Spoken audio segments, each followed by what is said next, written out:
मुझे सिखा दिया। आपकी सीता हर स्थिति में, हर परिस्थिति के अनुरूप ढलने में सक्षम है। ठीक है, अब तुमने मन बना ही लिया है तो रोकेंगे नहीं। राम से बात करके जाने की व्यवस्था करवाते हैं।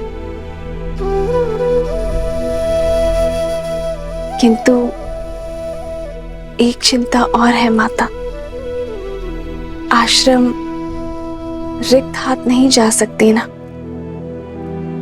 तो सोच रही हूं कि आश्रम वासियों के लिए क्या उपहार लूं। तुम निश्चिंत रहो, कल उपहार की भी व्यवस्था हो जाएगी।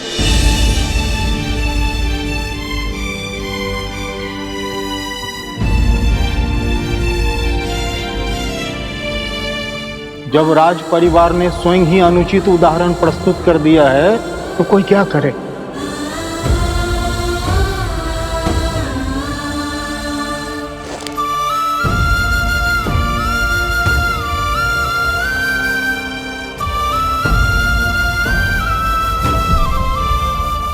जब मन पर भार हो तो कितने भी दिए बुझा लो, अंधकार कर लो, निंद्रा नहीं आती आर्य।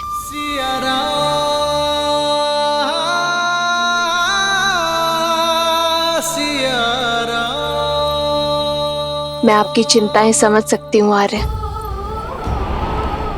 आपकी प्रजा, आपके राज्य और सीता की चिंतन आपको विश्राम नहीं दे रहे।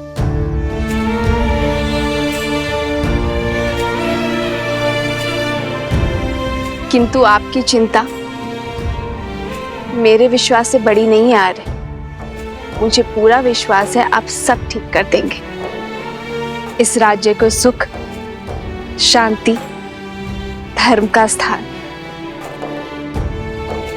राम राज्य देंगे।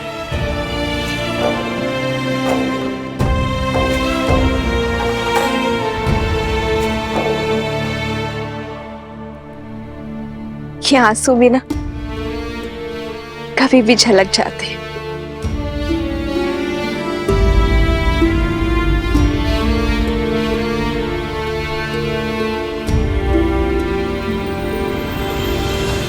राम सिया राम सिया राम सिया राम, राम सिया राम सिया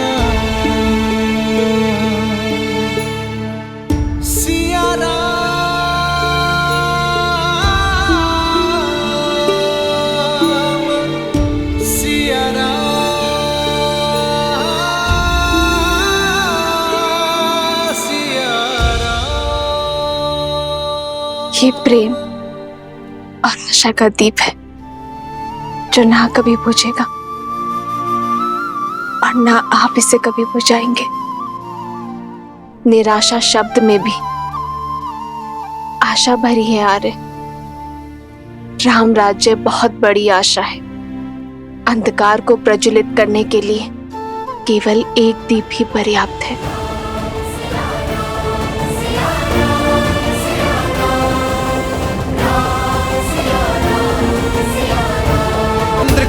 सियावर रामचंद्र की, सियावर रामचंद्र की। जानते हो यहाँ क्यों उपस्थित हो? क्षमा प्रभु, परंतु मैं भी यही समझने का प्रयास कर रहा हूँ कि मुझे यहाँ क्यों बुलाया गया है। न्याय के लिए। दरबार में याचक और जाचक दोनों को न्याय के लिए बुलाया जाता है। ना ही मैंने कोई याचना की है और ना ही मैं कुछ जाचक हूँ, फिर भी यह समझने का प्रयत्न कर रहा हूँ मैंने ऐसा कौन सा अन्याय या अपराध किया है जिसके लिए मुझे यहाँ बुलाया गया है। अपनी पत्नी का त्याग करना क्या अपराध नहीं है? क्षमा राजा राम, पर यह मेरा व्यक्तिगत निर्णय है और मेरे इस व्यक्तिगत निर्णय में न कोई अपराध है और न ही कोई राज्य का नुकसान। मेरे इस व्यक्तिगत मामले को दरबार में क्यों संबोधा जा रहा है? क्या आपके राज्य में स्वतंत्रता नहीं है व्यक्ति को अपने अपने निर्णय लेने के लिए? उद्दंडी वस्त्रक। लक्ष्मण,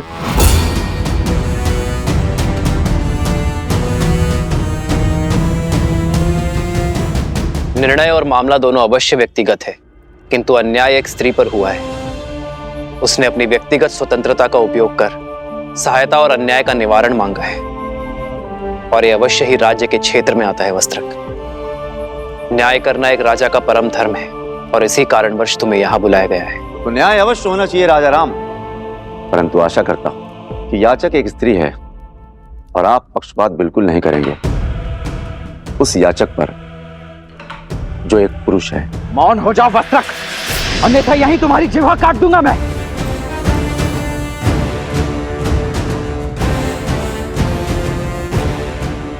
राजकुमार, आपके पास सत्ता है, शक्ति है, और मेरे बचाव के लिए मेरे पास शब्द ही हैं। यदि आप मेरी जीवा काट देंगे तो मेरे ऊपर हो रहे अन्याय का मैं निवारण कैसे कर पाऊंगा? ना ही इनकी जीभा काटी जाएगी और ना ही तुम्हें रोका जाएगा। तुम्हें अपना पक्ष रखने की पूरी संधि मिलेगी। बताओ, अपनी पत्नी का त्याग क्यों किया तुमने वस्त्रक? ये रात भर घर पर नहीं आई और इसका यह कहना है कि इस नाविक के साथ तट पर रात भर थी। इसलिए महाराज, मुझे इसकी पवित्रता पर संदेह है। संदेह संपूर्ण परिवार, मित्र और राज्य सबके लिए घातक होता है। यदि संदेह को प्रमाण का जोड़ ना मिले तो वो मात्र आरोप होते हैं वस्त्रक। महाराज, आरोपी सही, तो मेरे इन आरोपों का इन दोनों के पास कोई प्रमाण है? विश्वास। अपनी पत्नी के साथ तुम कई वर्षों से रह रहे हो, इस नाविक को भी कई वर्षों से जानते हो। क्या इस नाविक ने कभी भी संदेह करने का अवसर दिया? क्या तुमने इस नाविक को किसी और स्त्री के साथ अभद्रता करते हुए देखा? क्या इस अविश्वास का प्रमाण है तुम्हारे पास वस्त्रक? तुम अपने घर के द्वार बंद कर दो और बाहर ना निकलो तो इसका यह अर्थ नहीं कि बाहर सूर्योदय नहीं हुआ है। वही तो राजा राम, द्वार बंद कर घर के भीतर बैठो, इससे यह भी तो नहीं कहा जा सकता कि सूर्य पर ग्रहण नहीं लगा है। और फिर महाराज, ये तो स्वयं स्वीकार कर रही है कि ये इस नाविक के साथ थी। फिर इस बात का क्या प्रमाण है कि इनके बीच कुछ घटित नहीं हुआ?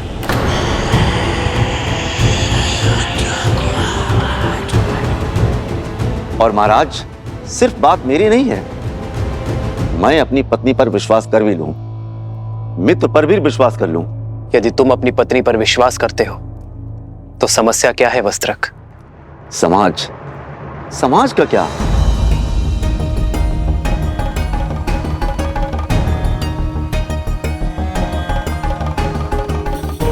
यही समाज जो अपनी बातों से मेरा घर फूकेगा, अपने कटाक्षों से मेरे संबंधों पर लांछन लगाएगा, यहां तक कि मेरी संतानों तक को ताने मारेगा, उल्हाना देगा। जहां कहीं से भी निकलेंगे फुसफुसाहट करेगा। महाराज, मनुष्य विवाह करता है सुखी रहने के लिए। जब सुखी नहीं रह जाएगा तो उस संबंधों का रखना क्यों? मैं एक वस्त्रक हूं, वस्त्रों पर लगे लांछनों को धोता, अपने ही मस्तक पर कलंक सजाकर कैसे जी सकता?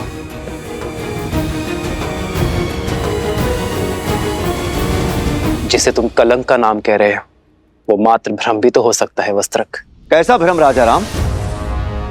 नाभिक से पूछिए, यदि मैं उसकी पत्नी के साथ रात भर अकेला रहता तो वह मेरे बारे में क्या सोचता? पूछिए मेरी पत्नी से, यदि मैं पर स्त्री के साथ रात भर बाहर बिताकर आता तो क्या मेरी पत्नी मुझ पर विश्वास करती? पूछिए इन सभाजनों से, यदि उनकी पत्नियां रात भर किसी और के साथ रहती क्या वे स्वीकार करते? यदि ये स्वीकार भी कर लेते तो क्या ये समाज तभी आवाज में बात नहीं करते, कलंकित नहीं करते?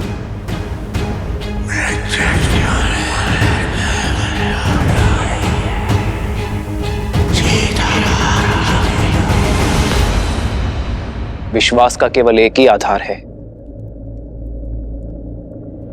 प्रेम। यदि प्रेम सत्य है तो अविश्वास कैसा? यदि प्रेम है तो विश्वास क्यों नहीं? क्षमा करना महाराज, समाज के शब्द रूपी बाण सबसे पहले सुख पर वार करते हैं और फिर प्रेम पर प्रहार करते हैं। मैं किसी उच्च पद पर विराजमान नहीं हूं और ना ही कोई बड़ा सेठ हूं जिससे लोग भय से या सम्मान से चुप रहेंगे। मैं तो एक मामूली वस्त्रक हूं। वस्त्र धुलने में कोई कमी रह जाती है तो कोई कुछ भी सुनाकर चला जाता है। हो सकता है मेरी सोच अनुचित हो और यह भी हो सकता है कि मेरी पत्नी पवित्र हो, पर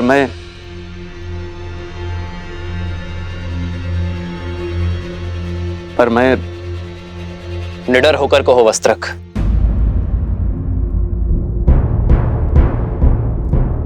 मैं मर्यादा पुरुषोत्तम राम नहीं हूं।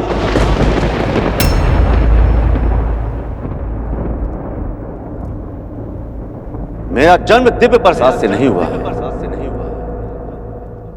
मैं ऐसी स्त्री को नहीं अपनाऊंगा जो किसी अन्य पुरुष के साथ रहकर आई हो।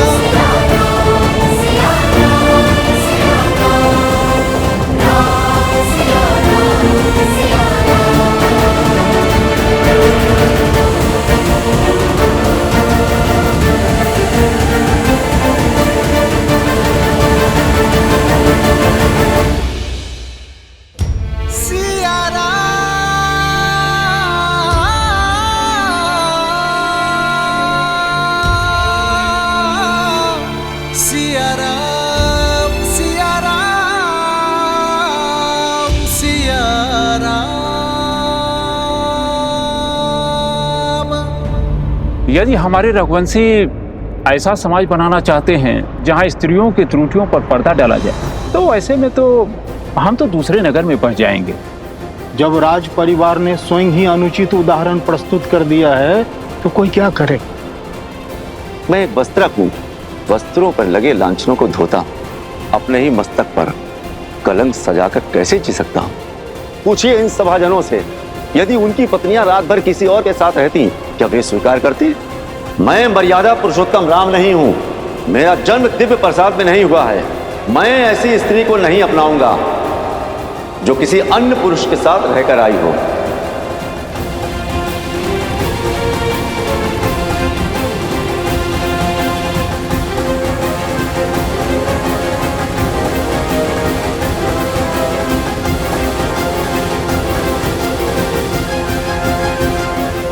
एकांत।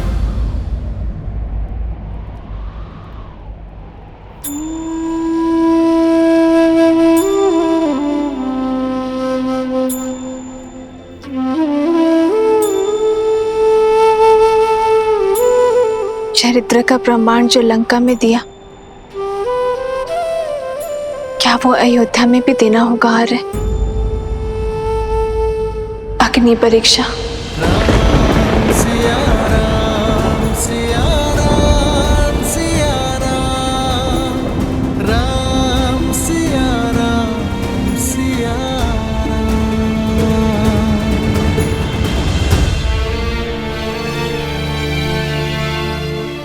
तुम अयोध्या की महारानी हो सीते और मैं महाराजा। प्रजा राजा के पद चिन्हों पर चलती है। यदि तुम बार बार अपने चरित्र का प्रमाण दोगे तो इस संसार में हर पति अपनी पत्नी से बार बार अग्नि परीक्षा की अपेक्षा करेगा। पर स्वर्ण को तो हर बार कसौटी पर परखा जाता है ना आर्य। पर हर धातु स्वर्ण नहीं होती सीते। हर कोई मेरी सीता की भांति पूर्णतः पवित्र और दोष रहित नहीं होते। कौन किस अपराध के लिए दंडीकृत होगा ये केवल अग्निदेव जानते हैं सीते, साधारण मानव नहीं। हम ऐसा कोई निर्णय नहीं लेंगे जो समाज के सामने अनुचित उदाहरण प्रस्तुत करे। यदि परीक्षा इस समस्या का हल नहीं है तो इसका हल क्या है यार? शिक्षा, शिक्षा आचरण, शुद्ध आचरण ही विचार शुद्ध कर सकते हैं सीते।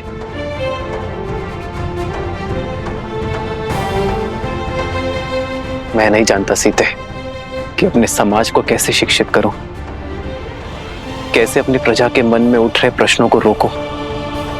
वो प्रश्न जो उनके नेत्रों में दिखते हैं जब वो मुझे देखते हैं। तनिक सोच यार, जब तक मैंने स्वर्ण मृग नहीं देखा था तब तक मुझे उसके पाने की इच्छा नहीं थी। अर्थात जो नेत्रों को दिखता है वही मन को विचलित करता है आदि, और जो नहीं दिखता उसके विचार भी नहीं आते और उस पर प्रश्न भी नहीं उठते।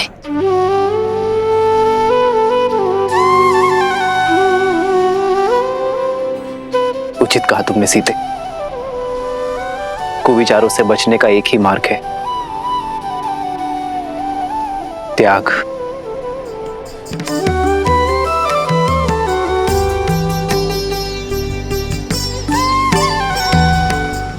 हम दोनों अपने राज्य का परित्याग कर देंगे तो ना ही कोई प्रश्न उठेंगे और ना ही कोई उत्तर की अपेक्षा करेंगे।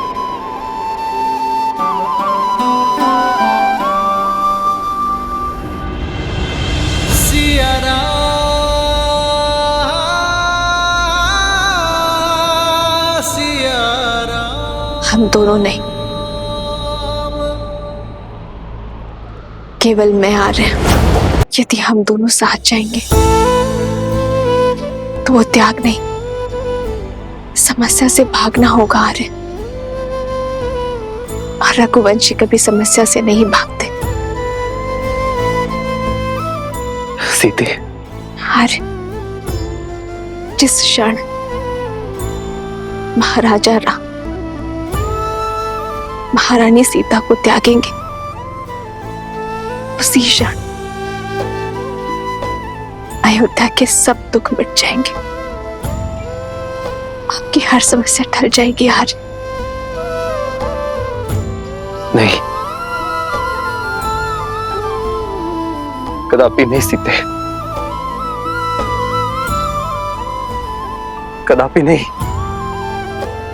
राम सीता का त्याग नहीं कर सकता। किंतु राम सीता का त्याग नहीं कर रहा है। महाराजा राम को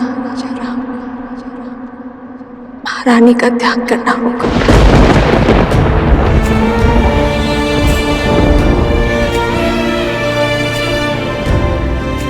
क्योंकि राजा राम पर उत्तरदायित्व है आर्य। रघुकुल की विरासत, अयोध्या के उत्थान का। यदि श्री राम ने ये सिंहासन छोड़ा तो अयोध्या में उत्तरदायित्व को छोड़ने का परंपरा बन जाएगी आर्य। आर्य, आपका वो वचन टूट जाएगा जो आपने अयोध्या को दिया, इस सिंहासन को दिया और अपने पूर्वजों को दिया।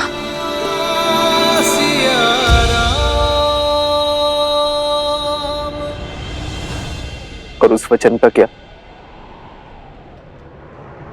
जो हमने एक दूसरे को दिए कि हर सुख में हर पीड़ा में एक दूसरे का साथ देंगे, साथ में हर समस्या का समाधान भी निकालेंगे।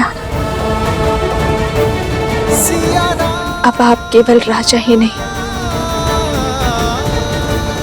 होने वाले पिता भी हैं आर्य। आप प्रजा रूपी संतान को शिक्षा देने का भार उठाई और मैं हमारी संतान को संस्कार सिखाऊंगी आर्य। एक बार शांत मन से सोचिए, जो समाज, जो प्रजा मुझ पर, इस पर नीलांचल लगाने को तत्पर है। उस समाज के बीच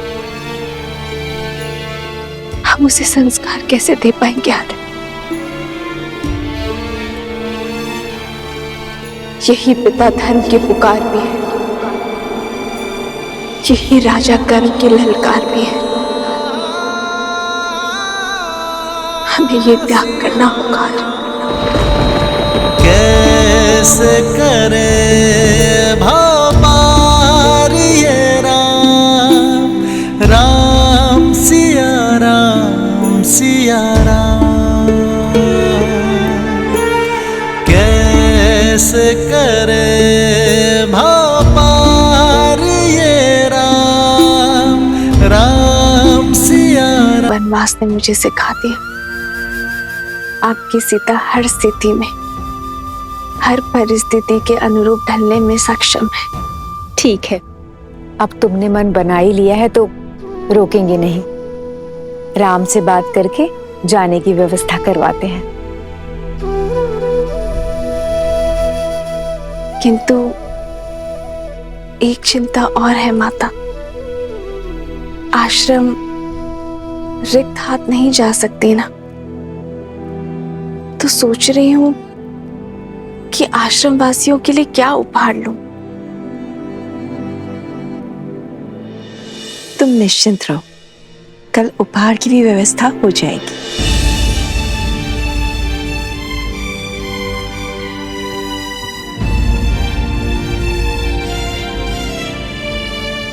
जब राज परिवार ने स्वयं ही अनुचित उदाहरण प्रस्तुत कर दिया है तो कोई क्या करे।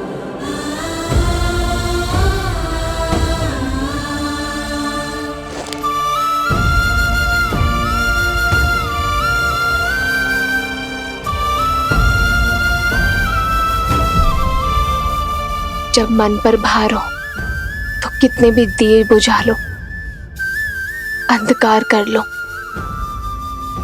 निंद्रा नहीं आती आर्य। सिया राम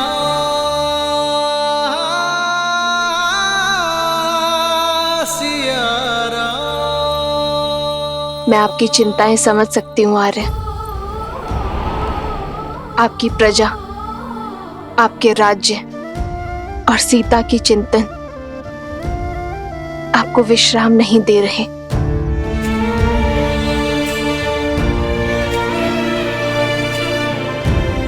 किंतु आपकी चिंता मेरे विश्वास से बड़ी नहीं आ रही। मुझे पूरा विश्वास है आप सब ठीक कर देंगे। इस राज्य को सुख, शांति, धर्म का स्थान